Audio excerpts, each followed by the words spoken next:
हैं जी, तो उनको यहाँ पे स्टेट रजिस्ट्रेशन मैंडेटरी थे, उस बारे में आप क्या कहते हैं? सर ये ज़बरदस्त परेशानी हमारे लिए खड़ा हुई है, क्योंकि हमने ऑलरेडी 9% टैक्स दिया हुआ है दिल्ली के अंदर, और दोबारा अब यहाँ पे श्रीनगर में हमें फिर से टैक्स देना है। तो वी डोंट अंडरस्टैंड कि अब हम क्या करें, how we gonna resolve this issue. तो मेरे ख्याल से it is not right, we have to do something about it. The RTO साहब को बहुत कुछ करना है इसके लिए कि ये जो इन्होंने लॉ पास किया है ये नहीं होना चाहिए, बिल्कुल नहीं होना चाहिए। सर इसमें पहले तो लोकल्स, जितने भी हमारे लोकल्स हैं, जितने भी हमने गाड़ियाँ बेची है दिल्ली नंबर, वो डिस्टर्ब हो रहे हैं। उनको समझ नहीं आ रहा है करना क्या है, ऑलरेडी गाड़ियाँ उनके नाम पे है, तो वो नहीं समझ रहे हैं कि अगर हमने गाड़ी खरीदी है अब क्या करना है। कल से मुझे कोई 30-40 फ़ोन आए हैं कि अब what we have to do with these cars.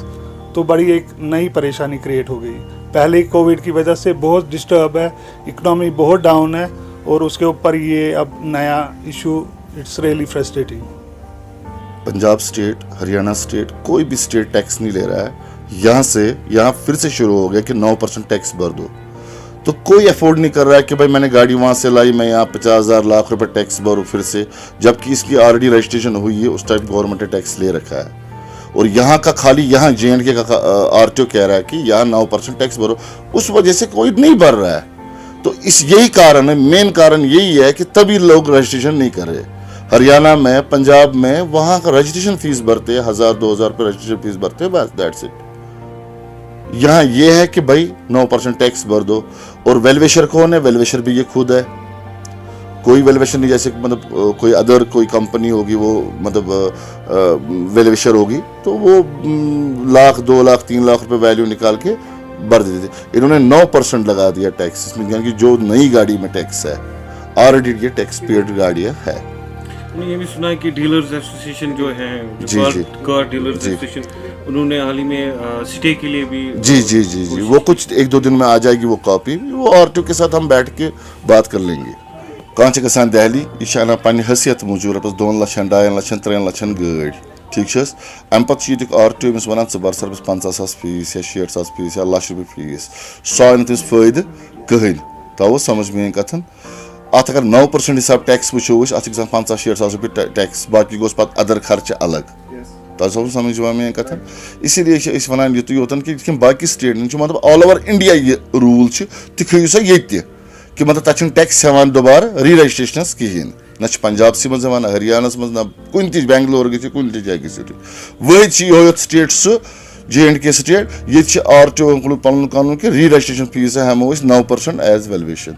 Ji, IG साहब ने जो आज कॉन्फ्रेंस दी, उन्होंने ये कहा कि रजिस्ट्रेशन इसलिए है क्योंकि यहाँ पे कुछ मिलिटेंट अटैक्स हुए, तो सिक्योरिटी रीजन है जी। तो आप उस बारे में क्या कहते हैं? यू आर विद दिस कि रजिस्ट्रेशन होनी चाहिए? नहीं, रजिस्ट्रेशन होनी चाहिए तो अच्छी बात है। ये तो बस इतना ही करना है कि जो बाकी स्टेटों में लागू है कानून, ये यहाँ भी होना चाहिए।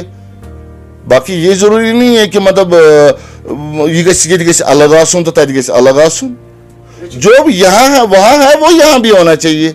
अस्सलाम वालेकुम जी, सुहेल नाम है मेरा, और I am one of the dealers of Karan Nagar association. तो हमारा मुद्दा यही है जो कि हमारे आरटीओ कश्मीर ने ड्यूकाम से मिलके, अपने DC साहब से मिलके जो ये डिसीजन लिया है, इसको हम एक हार्श डिसीजन पहले कहेंगे कि विदाउट एनी नोटिस, हमेशा हर चीज़ को बोलने के लिए, आगे रखने के लिए एक नोटिस प्रोवाइड करनी चाहिए हमारी अथॉरिटीज़ की तरफ से। पहली बात, हमें कोई नोटिस नहीं मिली। हमारी छोड़ो, एक आम शहरी जो लोकल गाड़ी चलाता है, दिल्ली की हो, हरियाणा की हो, पंजाब की हो, कोई भी गाड़ी हो, वो चलाता है। आज की डेट में अचानक से एक हैरेसमेंट लेवल पे हम उतर आए हैं, जो हमारी फैमिलीज़ हमारी गाड़ियों में ट्रेवल करती है, बीच रास्ते पे रोक के गाड़ी को सीज किया जाता है। पहली बात, हम एक सिटीज़न होके अपने स्टेट के, अपनी अथॉरिटी से ये क्वेश्चन कर रहे हैं कि क्या did you issued any sort of notice to anybody कि हम ये स्पेसिफिक पीरियड ऑफ टाइम दे रहे हैं अपने स्टेट होल्डर्स को कि अगर आपके पास बाहर की गाड़ी है, उस गाड़ी को आप रजिस्टर कराओ, और अगर रजिस्टर करवाना है किस बेसिस पे। सपोज़ मैं हूँ, मेरा घर दिल्ली में भी है, ठीक है, मैंने दिल्ली में गाड़ी ली है, अपने नाम पे की है, उस गाड़ी को मैं दोबारा से टोकन टैक्स भर के यहाँ पे क्यों चलाऊँ? I am liable to run my car throughout India, क्योंकि we are the part of India. हमारा रणबीर पेनल कोड आरपीसी चलता था, जो कि अब चेंज होके आईपीसी है। आईपीसी में किस दफ़ा में ये लिखा हुआ है कि कोई भी बंदा अगर बाहर के स्टेट की गाड़ी यहाँ पे लाके चला सकता है तो उसको लेबल है कि वो यहाँ ट्रांसफ़र करे।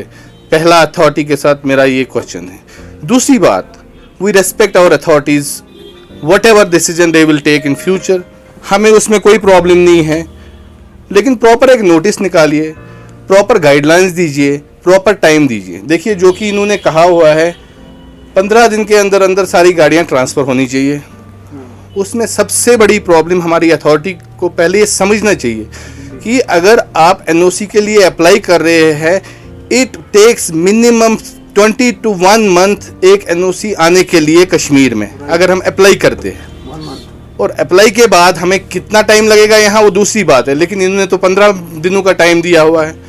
तो ये हमारी मोतबाना गुजारिश हमारी अथॉरिटी से है, बड़ी बड़ी अथॉरिटी से, जो भी जिस भी किस्म की डिसीजन लेना चाहती है हमारी सर आंखों पे।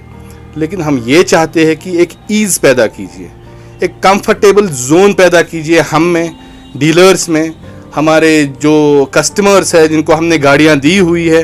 कल से एक कियोस ऐसा पैदा हुआ है कि गाड़ियां जी रातों रात ट्रांसफ़र करें।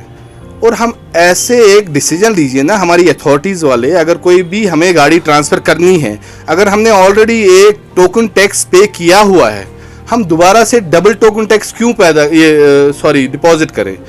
कोई ऐसा ईज़ वाला हमारे लिए एक सोल्यूशन निकाले जिसमें हमें भी कंफर्टेबल लगे। कहीं रुपए लाख की गाड़ी है, उस पे जी हमें 10,000 और भरने हैं, हम क्यों ऐसा चाहते हैं?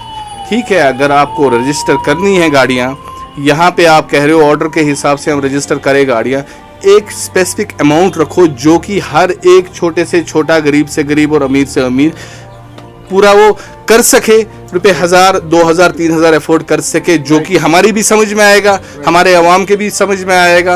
और अथॉरिटीज़ को चाहिए एक प्रॉपर नोटिस निकालनी है। मैं यहाँ पे हमारी अथॉरिटीज़ ने यहाँ पे 9% का टैक्स स्टार्ट किया, तब से इकोनॉमिकल क्रश आ गया है अथॉरिटीज़ को, और वो अब हमारे सर पे थोप रहे हैं। क्यों यार? कोई ऐसा रास्ता निकालो अपनी इकोनॉमी को जनरेट करने के लिए जिसमें हम ना दब जाए, हमारी लोकल आवाम ना दब जाए। आप बाहर जाओ, कहीं की भी गाड़ी दिल्ली में रजिस्टर होना चाहेगी, वहाँ पे फीस रखा हुआ है उन्हें 500 से 1,000 रुपये, तूफान जब उड़ जाए। तो वैसा कुछ रास्ता निकाले ना हमारे लिए भी।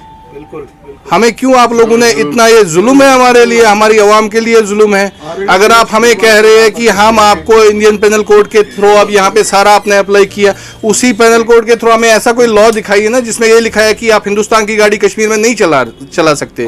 क्यों नहीं चला सकते?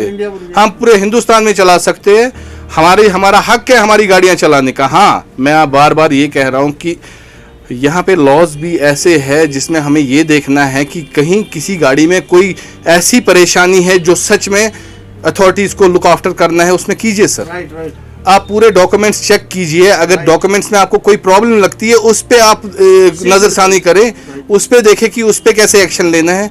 लेकिन जिसके अपने नाम पे गाड़ी है उसको क्यों पकड़ रहे हो? हाँ, जिनको एनओसीज ऑलरेडी इशू हुई है,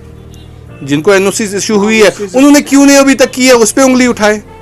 रिक्वेस्ट है हमारी अथॉरिटीज से, प्लीज़ एक अच्छा सा डिसीजन लेके हमारे फेवर में भी बात करें और हमारे स्टेट होल्डर्स के फेवर में भी बात करें। ये हमारी तरफ से मोहतबाना गुजारिश हमारी अथॉरिटीज़ को है। अस्सलाम वालेकुम।